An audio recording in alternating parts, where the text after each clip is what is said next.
Hi everyone, today we're doing Real Housewives of Atlanta Season 4 Episode 20 review. Now I'm just going to go by each girl, what they was doing in the show. So we're going to start off with Nene. Nene's, her youngest son are talking and she's asking him how's he feeling because, you know, her and Greg are going through a divorce and she wants to know how her son feels, her youngest son. He's like, I'm kind of dealing with it. I know that you're much happier now and Dad's less grumpy, so I guess it's for the best. And she lets him know if anything you need, I'm here for you, and your dad the same. And even though we can't be together, right? We can't be together. We still love you, and I still love your dad, but I just can't be with him. We're gonna move over to Candy. She's at her boutique. I think it's called Tags, and her daughter's there. And I guess her daughter helps out like a couple times a week or so, and makes like $10 a time. Which she's 9 years old, so she don't really need that much money to be going off and doing whatever with. So Candy, she wasn't on the episode that much. Neither was Nene. This was basically the whole time Candy was on the show at her boutique. That was it. And Nene, this whole time episode, she was just at her house talking to her son. So we're going to move over to Phaedra. She's throwing her son, Aiden, a dedication. Well, her and her husband, Apollo, are throwing her son, Aiden, in dedication, I guess, into the church. Now, when I heard that, I just thought, they was going to come in, he was going to get dedicated, and maybe afterwards have something to eat. But no, Phaedra, she went overboard. She had, I guess, little kids from the church come in. Some were ringing bells. Some were going to do an announcement. And where she kind of messed up is these kids are like at the oldest 6. And kids at that time don't have the perfect, they're not always willing to comply. They have a short attention span. They could be standing there trying to do something and get distracted very easily. So it's like kind of hard for her to get these kids to do exactly what she wanted to. But those little kids, I know when I was little and it was time for me to do something, the littlest thing, I'd be, oh, what's going over there? And not paying attention about what I'm supposed to be doing.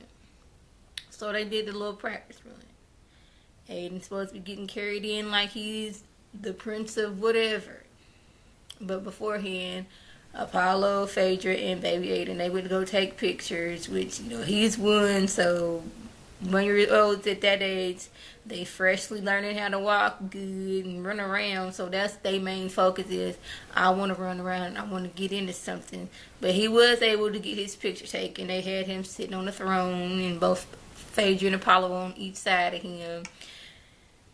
I thought it was too much, but that's not my baby, and that's not my money. So the day of the dedication, Peter and Cynthia, they show up. Seemed like they the only one that came. Just like everybody else, like everybody else said, I thought that they was Phaedra's friend and all. Why are they not here for the baby's dedication? She's like, okay, I see how they are. So it's time for, baby Aiden to come in. Like 4 men carried him up on this something like he was royalty. The little kids are ringing bells, running up, saying it's time for the dedication and all that stuff. Phaedra's mom, she's the one who did the dedication, seeing as how she's a pastor. Both her parents are pastors. And I think last night's episode, the first time they showed her dad that I remember. And afterwards, they had a little dinner for everybody. Dwight was there too. I guess he was the goddaddy or person in charge of making the whole show fabulous in Phaedra's eyes. So it's like 2 hours in, the dedication's over with. People are eating, and Kim, Croy, and baby KJ come. Now, Cynthia was like, they was mad at me and Peter when we was late for their baby shower, but they all 2 hours late. Kim's like, it's hot. It's 2 hours away. It's hot in here. She just got an attitude. And then she had to sit by Cynthia. Well, if you had been there on time, maybe you got a seat that wasn't by Cynthia. Cynthia, she was trying to be nice, saying, oh, you miss a good trip in Africa. How's the baby doing? He looks big. All this, that, and the third. Kim was like, yeah, he cute. Yeah. But she's really not trying to hear anything from Cynthia because of the remarks Cynthia said in Africa, which I truly understand. I would want you sitting up here kick in with me after you said some negative stuff about me. So Peter gets up and leaves because they obviously are not trying to talk to him. It's like, good, I really didn't want to talk to y'all. I was trying to be polite, but y'all can't even do that. Cool. So Peter and Cynthia, they leave because they had a dinner to get to. They tell Phaedra, it's beautiful service, we gotta leave. So after that, Kim and Corey leave. They go in one way. Peter and Cynthia, they talking. Kim takes it upon herself, like, I need to talk to Kim and talk to Cynthia. She's like, she walking up to me, so I need to talk to you. I'm like, she was walking up like she's ready to fight Cynthia. And she's like, I want to know what was said. And after, she was like, I didn't say you wouldn't hold a black baby. I said you wouldn't, be at the orphanage. But Cynthia did say on the trip, they showed it. She's like, I couldn't see Kim in the orphanage holding a baby, with snot running down his nose. She's like, I'm not saying she won't. I'm just saying I can't see it.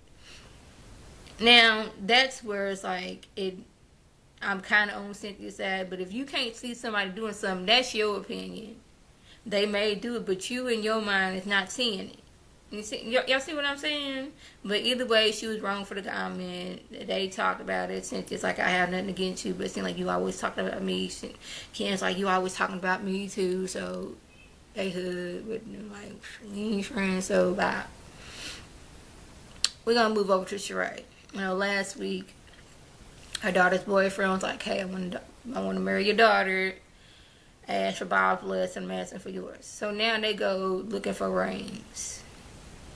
He's trying to get a reasonable price ring that's, still cute, but is not going to make him go into debt. And I know Sheree wants the best for her daughter, but it seemed like Sheree was kind of like, take this moment to live vicariously through her daughter, because she's like, my first ring, it was very big and it was very expensive. Okay, that you was with a football player. These two are like freshly out of college. Got student loans, miles long. So I understand where he's not trying to get an expensive engagement ring, where he engagement ring when he already has all these student loans. Plus, they're gonna need money to live off of. So he was like, this ring right here, how much is it? She's like, oh, it's $40,000. Oh, this is $75,000. Then she was getting some lower rings, and Sheree was sort of like, I don't know about that. Basically, my daughter needs the best. But he's like, oh, you can go in half on it. And he had let her know at one point, she's getting all excited about everything. But he's like, I'm not marrying you. I was like, go ahead. You tell her that. Because the way she was acting was, she was getting proposed to. She don't know, maybe Sheree has fabulous taste. She's got expensive taste. But maybe her daughter doesn't want that ring that costs like 2 years' salary. Maybe she just wants something simple. Get something, less expensive, and then they can use that money, the difference somewhere else. Feel something. Just like I said, they just out of college. So, they got student loans and all that stuff. He even said that. She may not, Sheree may have paid for her college. I don't know. It's just like, you trying to have this boy, buy your daughter this expensive ring when he can't afford it. How would that look on him? So he lets Sheree know, they go to this place where he's trying to find an event for where he's going to propose. And he's like, I'm going to need a lot of liquor for that night. And I kind of understand where he's coming from. He's like, I don't want to be nervous when I ask the question. She's like, you should enjoy that moment. It's the most special moment in her life. Then she go back to when she got proposed to. They was living together. And he was like, well, let's get married while they was in their room. She was like, it wasn't anything romantic. She wants that romantic moment for herself through her daughter. So he's like, I don't know if I want to do this. And she's like, oh, what? And he's like, I want to do it. It's like, I don't know how or where to do it. But he does come to her later. It's like, I don't think I'm going to propose to your daughter. Which I think is, I applaud him for like not going ahead on doing it just to please her or her daughter. It's like, I think we should wait till our money gets better before we get married. And I was like, thank you, because there's some people, they in love, they want to get married, but they don't think about the finances and all that stuff that goes with it. So we're gonna move over to Kim. Croy, he's coming home from football camp, and her hairstylist, I think, knows some chef, so he done cooked up some meals. So I guess Kim didn't say she didn't cook it because she's so stressed since he's been gone. She had to fire Sweetie, and the girls, they were shocked when she first told Croy. She was like, I had to fire Sweetie. He was like, good job. He didn't really like Sweetie at all anyway. It's like, why? We've been knowing Sweetie since way back. She's like, I know, but Sweetie wasn't doing her job. But then again, Kim, you kind of allowed her to act that way. If you had to set down ground rules from the beginning, like, I know we friends, but while you on this clock, I need to be all professional. So she fixed him a meal. The daughters didn't like change their story. Like, yeah, Sweetie was always cussing us out and doing this, that, and the third. So that was basically the gist of the episode. If I left anything out, by all means, leave a comment or a video response. And I want to thank my subscribers and the people who watch my videos. I want you to thumbs up, comment, subscribe, and share this with your friends on Facebook, Twitter, and here on YouTube. This is Lady T signing off. Have a good one.